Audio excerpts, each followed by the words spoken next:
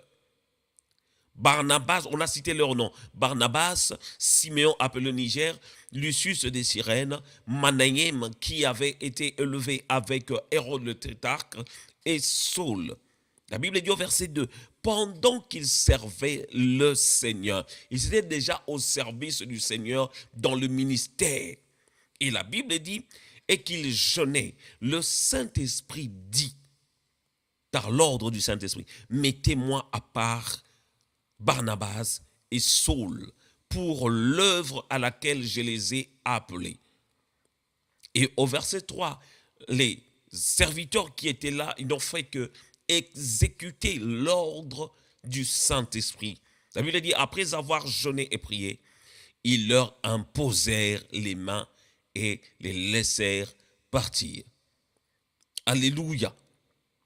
Et Actes des Apôtres, chapitre 6, verset 5 jusqu'au verset 6, je vais lire, la Bible dit, cette proposition plut à toute l'assemblée. Ils élurent Étienne, homme plein de foi et d'Esprit Saint, Philippe, Procore, Nicanor, Timon, Parménas et Nicolas, prosélyte d'Antioche. Verset 6 de Actes des Apôtres au chapitre 6, la Bible dit, ils les présentèrent aux apôtres qui, après avoir prié, leur imposèrent les mains. Dans Acte 6, là où on avait vu justement le désordre qui était entré, des gens qui se querellaient, les gens qui se disputaient par rapport à la nourriture, il y avait des conflits. Et c'est alors que ils ont eu l'idée justement d'établir des diacres, des gens qui devaient maintenant travailler pour servir le peuple. Parce que les apôtres étaient plus dans tout ce qui est enseignement.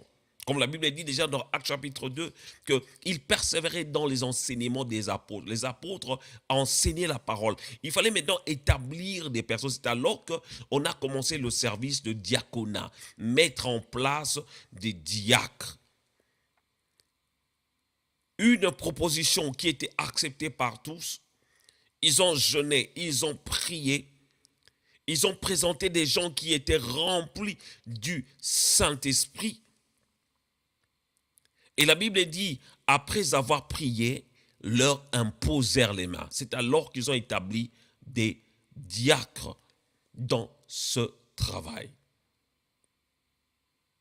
Là, on revient encore sur l'imposition des mains. On leur a juste imposé les mains. C'est vrai qu'il y a des gens qui utilisent de fois l'huile. Moi, je ne condamne pas. Mais je pense que pour moi-même, l'imposition des mains suffit.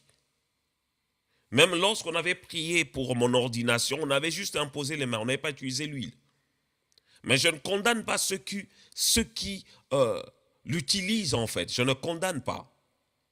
Mais si dans la parole on dit, on a prié pour eux, on a imposé les mains. On n'a pas dit, on n'a pas imposé les pieds. On n'a pas imposé les pieds, les mains. On ne leur a pas fouetté, c'était des diacres. J'ai vu une vidéo sur internet qui m'avait tellement choqué, où on voyait lors de l'ordination des serviteurs, on les a fait allonger au sol. Je me suis dit, est-ce que ça aussi c'est biblique? Ils avaient tous des toges. Bon, je ne veux rien dire là-dessus. Ils avaient des toges. On leur a allongé au sol. On a commencé à les fouetter. Le pasteur commençait à les fouetter. J'ai dit, mais est-ce que cela aussi est biblique de faire ce genre de choses? Est-ce que cela est forcément biblique de faire ces choses? C'est la raison pour laquelle je disais que il nous est avantageux de vérifier, de commencer à faire comme les chrétiens de Béret, qui vérifiaient les Écritures. Si ce qu'on leur enseignait était vraiment biblique, c'est très important, enfant de Dieu. On risque de faire des choses par habitude, parce qu'on avait vu dans telle église, ça se fait de la sorte, ou dans l'église où je priais, on fonctionnait de la sorte, et du coup, nous aussi, on commence à intégrer ces choses dans nos assemblées, sans pourtant se référer à la parole de Dieu. Qu'est-ce que la Bible dit à ce sujet? J'ai eu l'occasion de fréquenter des assemblées. J'ai vu des choses qui se faisaient. Même ceux qui étaient avant nous, je les ai vus fonctionner. Mais je me suis dit, non. Mais il faut quand même moi-même, je vérifie qu'est-ce que la Bible dit par rapport à tel ou tel autre sujet. Ne faisons pas des choses. Si nous faisons partie d'une assemblée, n'hésitons même pas à poser des questions sur certaines pratiques qui se font au niveau de nos assemblées. C'est très important. Ne marchons pas comme des bêtes, mais soyons des hommes. Alléluia. Soyons des gens qui veulent connaître et comprendre les choses de Dieu. N'acceptons pas n'importe quoi sans avoir des fondements bibliques. C'est la raison pour laquelle, serviteur de Dieu, il est hyper important pour nous de pouvoir enseigner sur les doctrines, sur la saine doctrine. Qu'est-ce que la Bible dit? C'est bon de prêcher sur la bénédiction. Ah, vous allez voyager. Amen.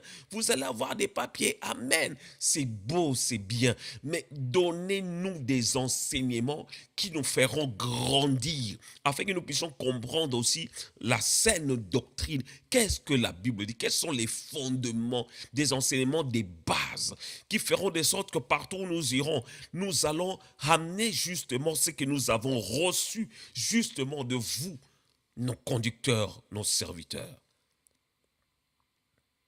Alléluia. On a imposé les mains aux apôtres. On a imposé les mains à Paul et Barnabas pour une mission parce que c'était par l'ordre du Saint-Esprit. Et on a vu encore, on a prié justement pour Étienne et les autres en leur établissant comme des diacres. On a prié pour eux en leur imposant les mains. Là, je n'ai pas vu des fouets. On ne leur a pas fouetté. Je réponds encore là-dessus.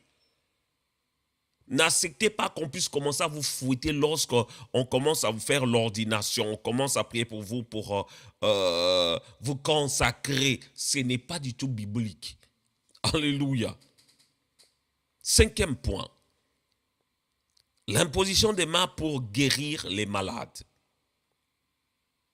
L'imposition des mains, c'est pour guérir aussi les malades. Je suis en train de citer un peu l'importance. À quoi sert l'imposition des mains? Là, c'est le 5e point. L'imposition des mains pour guérir. Donc, sert à guérir les malades. Matthieu chapitre 16, verset 17 jusqu'au verset 18. La Bible dit, « Voici les miracles qui accompagneront ceux qui auront cru. En mon nom, ils chasseront les démons, ils parleront des nouvelles langues, ils saisiront des serpents, s'ils boivent quelque breuvage mortel, il ne leur fera point de mal. Ils imposeront les mains aux malades et les malades seront guéris. » Alléluia, que j'aime ce passage. Marc chapitre 16, verset 17 jusqu'au verset 18. Là, c'était les paroles de Jésus. Ce n'était pas quelqu'un d'autre qui parlait, c'était Jésus lui-même qui parlait, qui disait, voici les miracles qui accompagneront ceux qui auront cru. En mon nom, ils chasseront les démons. Ce n'est pas au nom d'un prophète. Ce n'est pas au nom de je ne sais pas de qui, mais c'est au nom de Jésus. Ils chasseront les démons. Des fois, nous cherchons des tactiques. Je ne sais pas d'où ça vient. Je ne sais pas. Des fois, je vois des fois des gens, quand ils font la délivrance ou ils prient pour quelque chose, des fois, ils citent certains noms pour ne pas le dire ici parce que je sais que ça va scandaliser beaucoup de personnes. Pour chasser les démons, ici, le Seigneur a parlé seulement de son nom. À mon nom, ils chasseront les démons. À mon nom. Il n'y a pas autre chose là. Oh Seigneur, que le Seigneur nous aide. Il a dit, en mon nom, vous chasserez les démons. Donc, c'est-à-dire, quand je vois quelqu'un qui est possédé, je n'ai pas besoin de faire beaucoup de prières, faire je ne sais pas comment. Je vais directement au nom de Jésus. Parce que même les démons connaissent le nom de Jésus.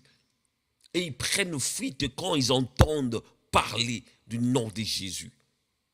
Mais là, même la Bible nous dit, résistez au diable et il fuira loin de vous. Ça veut dire que nous avons l'autorité. Alléluia. Permettez-moi d'aller dans ce sens. Nous avons l'autorité, nous avons le pouvoir sur nous. Ne cherchons pas d'autre manière. Il y a des gens qui disent que voilà, j'essaie de faire telle prière, ça n'a pas marché. J'essaie de faire tel ça. Et lorsque j'ai fait comme ça, c'est alors que les démons étaient partis. Bien-aimés, nous n'avons que le nom de Jésus. C'est un nom tellement puissant qui fait trembler même les satanistes. Alléluia. Voici les miracles qui accompagneront ceux qui auront cru. en mon nom, ils chasseront les démons. Ils parleront des nouvelles langues. Ils saisiront des serpents. S'ils boivent quelques breuvages mortels, il ne leur fera point de mal. Et après, ils imposeront les mains aux malades et les malades seront guéris. Donc cela veut dire que l'imposition des mains, c'est pour guérir. C'est-à-dire quand quelqu'un est malade, bien aimé, n'hésite pas. C'est tout à fait biblique. Si le Seigneur ne guérit pas la personne, ça c'est son problème.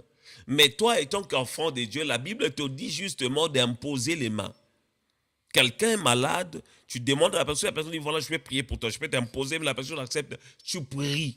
Tu ne fais que répéter ce que la Bible dit. C'est la raison pour laquelle moi j'ai l'habitude de dire qu'une prière faite avec un verset biblique, elle est aussi puissante en fait. Alléluia. Je viens prier pour quelqu'un qui est malade, j'impose, mais je dis Seigneur, la Bible me dit, dans le livre de Marc au chapitre 16, au verset 18, la Bible dit, ils saisiront des serpents, s'ils breuvent quelques breuvages mortels, il ne leur fera point de mal. Ils imposeront les mains aux malades et les malades seront guéris. Seigneur, moi je viens imposer les mains à cette personne qui est malade, Seigneur. Je veux qu'il soit guéri au nom puissant de Jésus. Et je rentre à la maison, je fais action de grâce. Je dis, Seigneur, je te bénis parce que tu as guéri mon frère. Je te bénis parce que tu as guéri ma soeur. Parce que c'est sa parole. Alléluia. Luc chapitre 4, verset 40. C'est là où nous allons voir justement l'accomplissement de ces choses. La Bible dit, après le coucher du soleil, tous ceux qui avaient des malades atteints de diverses maladies, les lui amenèrent. Il imposa les mains à chacun d'eux et il les guérit. Des démons aussi sortirent de beaucoup de personnes en criant et en disant « Tu es le Fils de Dieu ». Mais il les menaçait et ne leur permettait pas de parler parce qu'ils savaient qu'il était le Christ. Alléluia. Là, on parle justement Jésus lui-même en acte. Il a prié, on lui a amené justement des malades, des gens qui avaient plusieurs sortes de maladies. Et Jésus imposa justement les mains sur ces gens et ils étaient guéris. Alléluia. N'hésite pas, homme de Dieu, quand quelqu'un est malade, bien aimé, tu imposes les mains, tu pries pour la personne, tu demandes. Parce qu'il y a des gens qui n'aiment pas qu'on leur impose les mains. Tu peux leur demander, s'ils veulent bien, vous leur imposez les mains. J'en parle parce que moi-même, je fais partie de ceux qui n'acceptent pas l'imposition des mains de n'importe qui. Voilà, il y a des gens qui ont eu la grâce de prier. Je dirais que j'étais convaincu qu'ils puissent prier pour moi. Ils ont fait cela. Mais je ne peux pas accepter que n'importe qui impose les mains. Comme aussi même dans nos assemblées, il y a des gens qui n'aiment pas ça. Parce que des fois, ils ne connaissent pas ta foi. Ils ne connaissent pas ta vie. Ils n'aiment pas cela. Alléluia. Mais il est important quand quelqu'un vient, tu peux même lui poser la question, lui demander, est-ce que veux-tu que je puisse prier pour toi? Là, si la personne accepte, tu peux librement prier pour la personne en lui imposant les mains. C'est tout à fait biblique. Alléluia. Voilà, il y a plusieurs exemples justement par rapport à l'imposition des mains en rapport avec la guérison. Le sixième point, l'imposition des mains pour opérer des miracles. Actes des Apôtres, chapitre 19, verset 3 jusqu'au verset 12. Actes des Apôtres, chapitre 19, verset 3 jusqu'au verset 12. La Bible dit, il dit, de quel baptême avez-vous donc été baptisés? Et ils répondirent du baptême de Jean. Alors Paul dit, Jean a baptisé du baptême de repentance, disant au peuple de croire en celui qu'il venait après lui, c'est-à-dire en Jésus. Sur ces paroles, ils furent baptisés au nom du Seigneur Jésus. Lorsque Paul leur eut imposé des mains, le Saint-Esprit vint sur eux et ils parlaient en langue et prophétisaient. Ils étaient en tout environ 12 hommes. Ensuite, Paul entra dans la synagogue où il parla librement pendant 3 mois il discourut sur les choses qui concernent le royaume de Dieu, s'efforçant de persuader ceux qui, s'efforçant de persuader, pas excusez-moi, ceux qui l'écoutaient. Alléluia. Bon, c'était une longue quand même lecture, mais là, ça nous parle de l'imposition des mains pour opérer des miracles qui s'étaient opérés par imposition de main. Alléluia. Et dans le 7e point, c'est l'imposition de main pour recevoir les dons spirituels. Ça aussi, ça ici, c'est dans 1 Timothée chapitre 4, verset 14. La Bible dit, je reprends pour ceux qui prennent note, 1 Timothée chapitre 4, verset 14.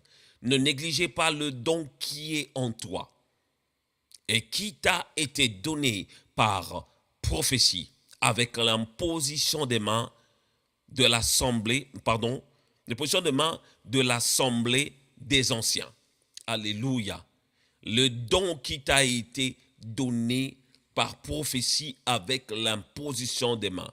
Les dons qu'avait reçus Timothée par prophétie et par l'imposition des mains de l'assemblée des anciens. Alléluia. Quelqu'un peut recevoir justement le don de Dieu lorsqu'on prie pour la personne en lui imposant les mains. C'est tout à fait biblique. Et la Bible dit au verset 6 de Timothée, chapitre 1, verset 6, je reprends, de Timothée, chapitre 1, verset 6, la Bible dit, c'est pourquoi je t'exhorte à ranimer le don de Dieu que tu as reçu par l'imposition des mains. Le don de Dieu que tu as reçu par l'imposition des mains. Alléluia, alléluia. Aujourd'hui, nous avons vu les 7 points par rapport à l'imposition des mains. Parmi tous ces points que nous venons de voir, bien-aimés, il n'y a aucun verset qui atteste que nous devons poser nos pieds sur des personnes pour les guérir. Il n'y a aucun verset qui nous dit que nous devons demander aux femmes de se déshabiller en utilisant l'huile pour leur oindre. Aucun verset. La Bible ne nous donne pas un verset biblique là-dessus. Je parle justement de ces choses parce qu'il y a tellement de dérives, des choses qui se font actuellement dans des assemblées qu'on voit même sur Internet. On a droit à se poser des questions. Des choses qui n'ont pas de fondements bibliques. Bien-aimés, réveillons-nous. N'acceptons pas n'importe quoi. Si un serviteur de Dieu veut faire quelque chose, tu vois quelque chose dont tu n'es pas d'accord, tu vas te référer à la parole de Dieu. Il y a certaines pratiques qui se faisaient dans l'Ancien Testament. Aujourd'hui, on ne le fait plus. Peut-être que lorsque quelqu'un pêche, il devait amener un animal au temple et le serviteur de Dieu va tuer cet animal, va transférer les péchés de cet homme sur l'animal. Ça, c'était dans l'Ancien Testament. Aujourd'hui, ça ne se fait pas. Aujourd'hui, ça ne se fait pas. C'est la raison pour laquelle nous qui fréquentons des assemblées, il nous est avantageux. Il est hyper important que nous puissions vérifier des choses. Quand nous voyons des choses qui se font au niveau de l'Église, essayons quand même de voir, même de poser des questions si cela est biblique. Et surtout, si les disciples, dans leur vie, dans leur façon de faire, ont fait ce genre de choses.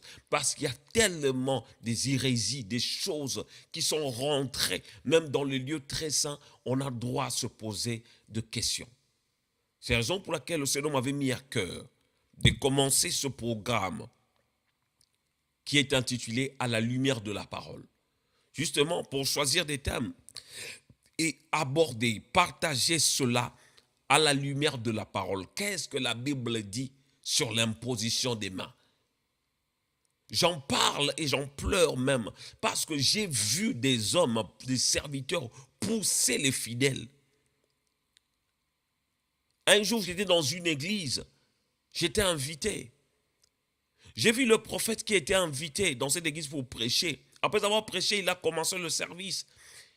Il a commencé à pousser les gens. Il avait poussé même un frère qui m'avait accompagné. Il a poussé ce frère. À la fin du culte, le frère est venu me voir. Il a dit, papa Edgar, le prophète m'a poussé.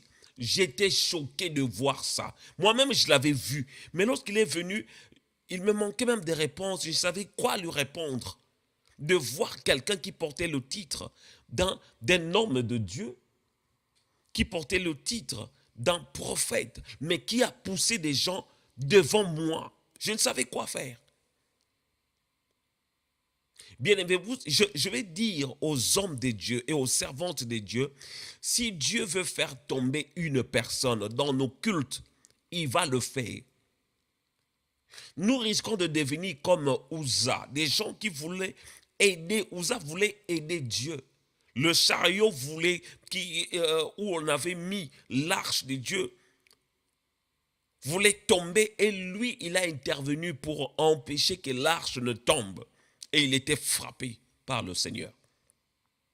Nous voulons commencer à aider Dieu. Bien aimé, c'est une erreur. On ne peut pas aider Dieu. Si Dieu ne veut pas faire tomber une personne, il ne le fera pas. Toi, tu n'as pas besoin de l'aider en poussant des gens. Moi-même, je suis un témoin oculaire. J'ai déjà vu ça. Des gens même qui ont des techniques, comment faire tomber des gens. Moi-même, en tant que serviteur, je suis un prédicateur de l'évangile. J'ai déjà vu ça dans les assemblées. Bien-aimés, répandons nos serviteurs. Ne faisons pas des choses, ne touchons pas aux fétiches, ne touchons pas à la magie pour pouvoir, comme si on voulait aider Dieu. Si Dieu veut faire tomber des gens, il va le faire. Toi, n'essaye pas de pousser des gens. Moi-même qui vous parle, j'ai déjà expérimenté cela, que dans un culte, on était en train d'adorer le Seigneur. On adore le Seigneur et le Seigneur lui-même, il a commencé à toucher des gens. Des gens tombaient dans la salle sans qu'on leur imposait les mains. Alléluia. Je vais vous raconter une histoire. Lorsque j'étais en Angola, je servais le Seigneur. J'étais formé dans une assemblée. Et un jour après le séminaire, le pasteur nous a appelés, parce que nous, on était préparés pour le ministère. On nous appelait à l'époque des disciples. On nous préparait pour le ministère, on était au nombre, je crois, de 7 ou de 10. On nous a appelés, bon voilà, vous les disciples, vous pouvez prier pour les fidèles. On a commencé à prier. Un de nos frères qui était là, qui était nouvellement venu d'Angola, de Kinshasa, lorsqu'il imposait les mains sur des gens, il disait tekit, des gens tombaient. Toutes les personnes qui venaient, quand il disait tekit, les gens tombaient. Et moi, à l'époque, c'était dans les années 95. Je venais à peine de me convertir, d'accepter le Seigneur. Et lorsque je voyais des gens tomber, et moi j'étais choqué. Moi je priais, j'ai imposé les mains, personne ne tombait. J'étais choqué, je disais, Seigneur, qu'est-ce qui se passe? Est-ce que je suis puissant ou pas? Mais pourquoi seulement lui? Lui, il impose des mains, des gens tombent. Et moi, je ne tombe pas.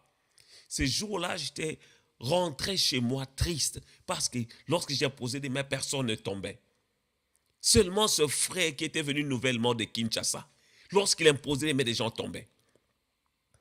J'étais frustré, en même temps triste. Et c'est comme ça. Arrivé en France, on m'a envoyé en mission, ça et là. J'étais à Bressuire, j'étais à Niort, j'étais à Nantes, j'étais un peu ça et là pour le ministère où on m'envoyait. On priait pour des gens, on prêchait.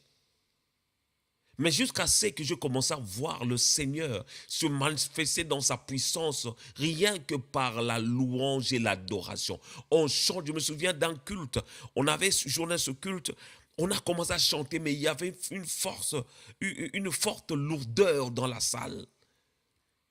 On sentait que quelque chose n'allait pas. À un moment, le Seigneur m'a donné une chanson.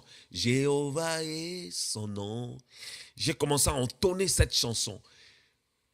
Une forte onction s'est manifestée dans la salle et les gens commençaient à tomber sous l'onction. J'ai vu ça à Bressuire. Ceux qui sont de Bressuire, de Poitou-Charentes, de l'assemblée que je dirigeais, peuvent se souvenir de ce jour-là. De ce que le Seigneur faisait, rien que par l'adoration. Bien-aimé, faire tomber des gens, cela n'atteste pas forcément qu'il y a la puissance de Dieu. Parce qu'il y a des gens aussi qui poussent des gens.